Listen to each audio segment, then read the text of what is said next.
तो आप आगे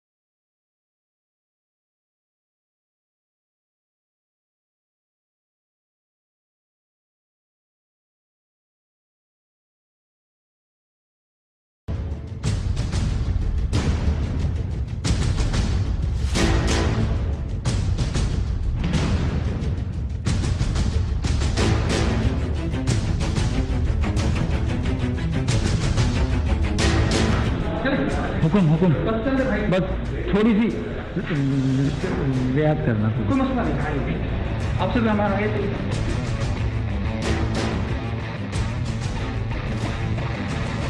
सरेआम की टीम का मकसद पूरा हो चुका था।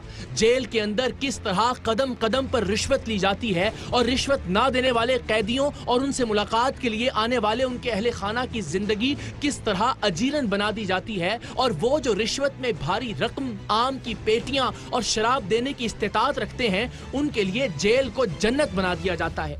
किस तरह मरकजी दरवाजे पर खड़े कांस्टेबल से लेकर असिस्टेंट जेलर तक हर एक रिश्वत के बदबूदार कीचड़ में लिथड़ा हुआ है, और किस तरह जेल के अंदर गरीब कैदी की जिंदगी जहन्नुम से भी बदतर होती है, चाहे उसने कोई जुर्म किया हो या ना किया हो। गुर्बत उसका सबसे बड़ा जुर्म ठहरती है। ये सब हकायक जानने और इनके सबूत रिकॉर्ड करने के बाद सरेआम की टीम ने हैदराबाद के करप्ट जेल हुकाम और मुलाजमीन के खिलाफ कार्रवाई का फैसला किया।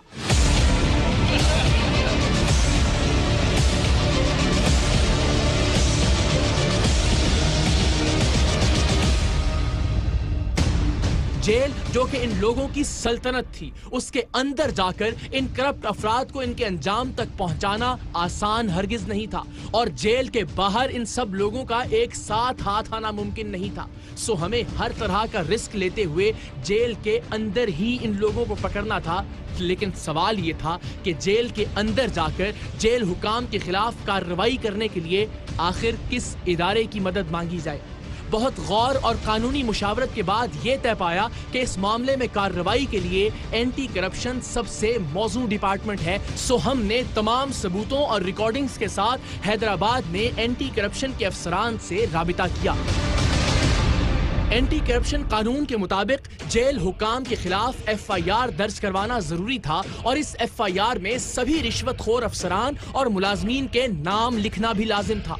एंटी करप्शन के अफसरान काबिले एहतराम, लेकिन ये खदशा बहरहाल मौजूद था कि जैसे ही FIR दर्ज होगी, ऐन मुमकिन है कि नीचे के अमले में से कोई असिस्टेंट जेलर और पुलिस अफसरान को सरेआम के स्टिंग ऑपरेशन के बारे में मुखबरी कर दे, और ऐसी सूरत में हमारे हाथ कुछ ना लगता। एक गलती जो हमसे सरजद हुई वो ये कि हमने जेलर, जेल के अमले और झूठी FIR काटने वाले पुलिस वालों के खिलाफ एंटी करप्शन में मुकदमा जुमे के दिन दर्ज करवाया, क्योंकि हफ्ते और इतवार को छुट्टी के बायस अब रिश्वतखोर मुल्जिमान के खिलाफ कार्रवाई पीर के रोज ही हो सकती थी, क्योंकि कानूनी तौर पर इस कार्रवाई के लिए किसी जुडिशल अफसर यानी मजिस्ट्रेट की मौजूदगी जरूरी थी।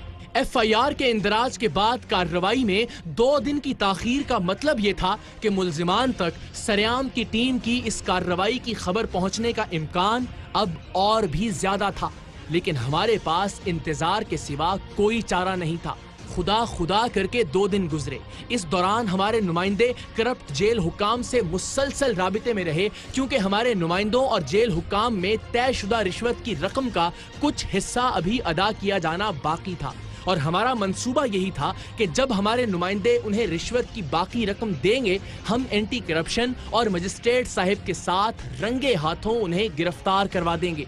2 दिन के इंतजार के बाद सोमवार की सुबह हम एक बार फिर एंटी करप्शन के दफ्तर पहुंचे, लेकिन कुछ बेदिली के साथ। हमें लग रहा था कि अब तक कहीं ना कहीं से खबर जेल हुकाम और पुलिस मुलाजमीन तक पहुंच चुकी होगी, और वो अब शायद ही हमारे हाथ आ सके।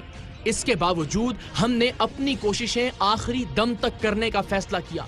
तमाम कानूनी तकाजे पूरे किए गए। जो रकम रिश्वत में दी जानी थी, मजिस्ट्रेट साहब की मौजूदगी में उन नोटों के नंबर्स भी नोट किए गए और भरपूर तैयारी के साथ सरेआम की टीम हैदराबाद जेल पर छापा मारने के लिए रवाना हुई।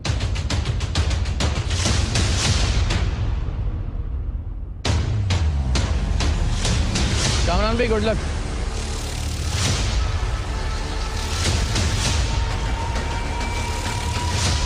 जेल की सख्त तरीन सिक्योरिटी में अंदर उस मकाम तक पहुंचना जहां जेलर और उसके रिश्वतखोर साथी रंगे हाथों पकड़े जा सके, शायद अब तक का हमारा मुश्किल तरीन टास्क था। लेकिन सरेआम की टीम ने इस काम के लिए भी जेलर की हवस परस्ती और लालच ही को इस्तेमाल किया। उसे रिश्वत के पैसे देने से पहले उससे कहा कि हमारे कुछ दोस्त जेल के बाहर खड़े हैं, उन्हें अंदर बुलाने के लिए जेल के सिक्योरिटी अमले को बोल दें। जेलर साहब का एक फोन गया और बताई हुई गाड़ी को अंदर आने की इजाजत मिल गई। सरेआम की टीम कैमरों के साथ उसी गाड़ी में मौजूद थी।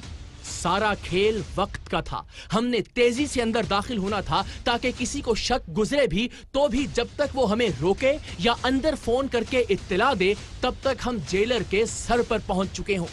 हमें इस बात को भी यकीनी बनाना था कि जब हमारा नुमाइंदा जेलर और उसके चेलों को रिश्वत दे तो मजिस्ट्रेट साहब इस अमल को बराहे रास्त देख रहे हों। सरेआम की टीम की मेहनत, मंसूबाबंदी और जांफिशानी के बायस हर चीज बिल्कुल प्लान के मुताबिक हुई और हमने हैदराबाद जेल के अंदर इसी जेल के जेलर और इसके ताकतवर मातहतों को ऐन उस वक्त जा लिया जब वो जेल में सहूलियात देने के बदले रिश्वत वसूल कर रहे थे।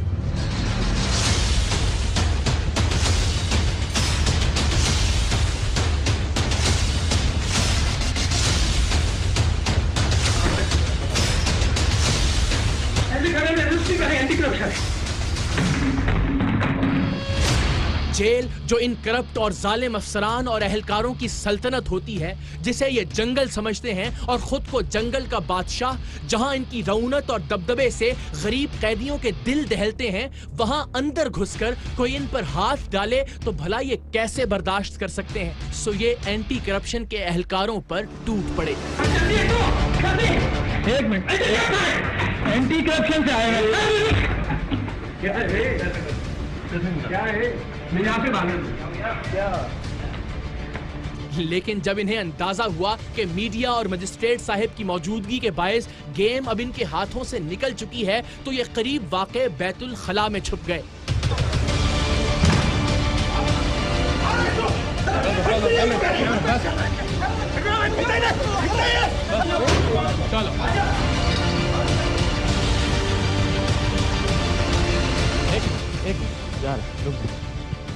आपको क्या जिम्मेदारी दी? आपका नाम क्या है? मोहम्मद यासीन। क्या ओहदा है आपके पास? असिस्टेंट सुपरिटेंडेंट है। क्या जिम्मेदारी होती है असिस्टेंट सुपरिटेंडेंट की? एक मिनट, ये यहाँ पर आपने खुद देखा, जज साहब जो है वो पैसे जो है मेरी तलाशी ली गई, वो सब रिकॉर्ड हो गया, मेरी तलाशी वो तो देखेंगे ना। हाँ, अच्छा, मेरी आपकी जिम्मेदारी क्या है? मेरी जिम्मेदारी है लॉ एंड ऑर्डर और प्लस में जेल के जो रूल नज़्म और ज़ब्त को कायम रखना, लोगों को सहूलियात फराहम यहाँ करना। पर ये देखें कि कैसा नज़्म और ज़ब्त इन्होंने यानी किया है। और आप मेरी जेब से कुछ 1 रुपया भी नहीं निकला है, वो पैसे निकाल के हमारे पास ना लैपटॉप लाएं। आपकी जेब से जो निकला है वो नहीं निकला, वो तो अभी ज़ाहिर है कानूनी कार्रवाई होगी। हाँ। आपकी एक मिनट की रिकॉर्डिंग हमारे पास मौजूद है। ठीक है, जितने पैसे आपने इनसे लिए, सही, जो आप लोग कहते रहे, जो आम की पेटियां आती, बेटा आप चुप कर जाओ ना, 1 मिनट से खामोश। ठीक है, सब रिकॉर्डिंग पे है सर। आपको शर्मिंदगी हो रही है झूठ बोलते हुए? आप कह रहे हैं मेरे पास से कुछ नहीं निकला। मैं दिखाऊं आपको? लैपटॉप आ रहा है, रिकॉर्डिंग दिखाता हूं। आप जो भी है, आप यानी जो कार्रवाई करना चाहते हैं करें। वाली आपको शर्मिंदगी है आपने जो काम किया उस पर?